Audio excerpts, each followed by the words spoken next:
我90岁的奶奶胃口突然越来越好了，她一个人能吃掉3大盆肉。可有人却评论道：“这根本就不是你奶奶，而是一只人面熊。”眼看直播间的弹幕开始乱作一团，我只能提前结束直播。我奶还有些不解：“丫头，我才刚开始吃啊，怎么就关掉了？还有很多胃口不好的小朋友等我下饭呢。”我盯着我奶的眼睛，发现她的眼睛的确和之前有些不一样。之前奶奶的瞳孔分明是正常人大小，可现在她的瞳孔却看着又黑又大，分明就比之前大了1倍。老实说，的确十分瘆人。我奶吃完1盆肉后，还意犹未尽地舔了舔嘴唇。她咧嘴笑的时候，我看见她牙齿好像比之前更尖锐了一点，乍一看更像是某种野兽的牙齿。丫头，我还饿，再给我煮1盆肉吧。现在我奶的食量都已经超过我们全家食量的总和了。奶，你吃太多了，睡前吃这么多不太好的。一瞬间，我奶的脸色变了，她的瞳孔眯成狭小的一条线，直勾勾地瞪着我。不过很快，奶奶恢复成了平时和蔼的样子。哎呀，我知道了，丫头。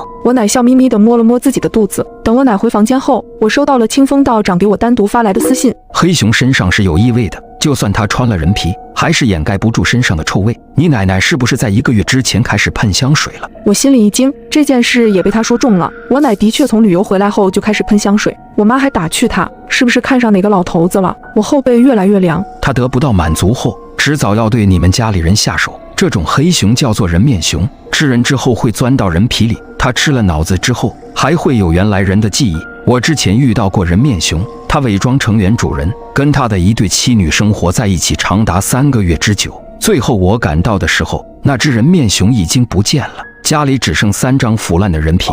我追了这只人面熊有1年之久，我怀疑你奶奶就是我追的那只人面熊。我最后一次见到她是姑娘山附近。看到姑娘山这3个字，我顿时瞪大了双眼，因为我奶跟团旅游的地方就是姑娘山。冷汗从我额头冒出，难道我奶真的是人面熊？你要是不相信，可以等会儿在她的房间里放1块生肉，黑熊是无法抵挡肉的诱惑的。我颤抖着回复道：“道长，要是我奶真的是你说的那只人面熊的话，要怎么办？”带你爸妈逃得越远越好。人面熊一旦定下了想要追杀的目标，就会一直追杀你们。如果你奶就是我一直追踪的那只人面熊，这熊已经吃了很多人了，它实力很强，我拿它也没有办法。我决定先按照这个清风所说，在我奶房间里放1块生肉试试。我强忍着困意，熬到了5点多，天都已经亮的时候，我蹑手蹑脚地来到我奶房间口。我奶应该已经睡了，我小心翼翼地推开门，我奶打着巨大的呼噜声。我把生肉放在她床边不远处的角落里，那块生肉血淋淋的。如果我奶不是黑熊，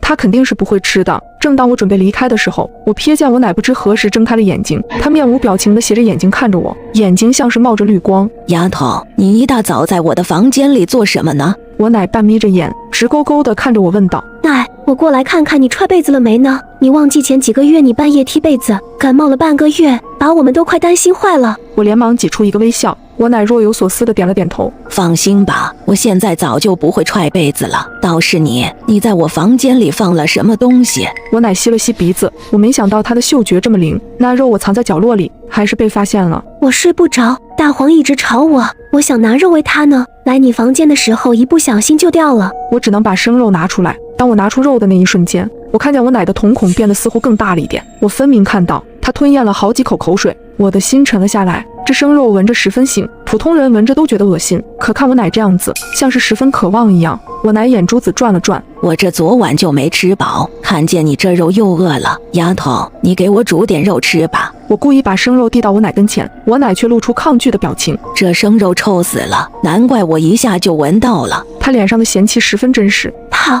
我这就给你煮肉去。我心有余悸地来到厨房，把这事告诉了清风道长。清风道长也没睡，很快回复了我。看来这只人面熊已经吃了太多人，智商变得更高了。它甚至懂得忍耐，抵抗肉的诱惑了。它每吃掉1个人，智商和力量就能变得更高。等它吃腻这些肉的时候，就会开始对你们下手了。我着急了，道长，那怎么办啊？还有一种办法，我给你寄一袋我专门研制的对付人面熊的毒药。人面熊警惕心非常强，我之前一直没有机会靠近它，但你有下手的机会。可这种毒药是不可能一次性杀死它的，只能让它更虚弱，我就能对它动手。我愣住了，因为现在我心底只是有些怀疑而已，可让我真的给我奶下毒，我是怎么也做不到的。清风道长见我迟迟没有回复，便回道：我知道你现在还没有完全信任我，这样吧，你去看看你奶脖子后头是不是有个伤口？人面熊钻人身体里头也不会毫无痕迹，那伤口就留在后脖梗处。我刚准备回复清风道长，瞥见玻璃门内站着一道身影，我奶就站在厨房门后，她脸上没什么表情，也不知道站在那儿多久了。我一激灵，奶，你吓死我了！你怎么走路没声音的？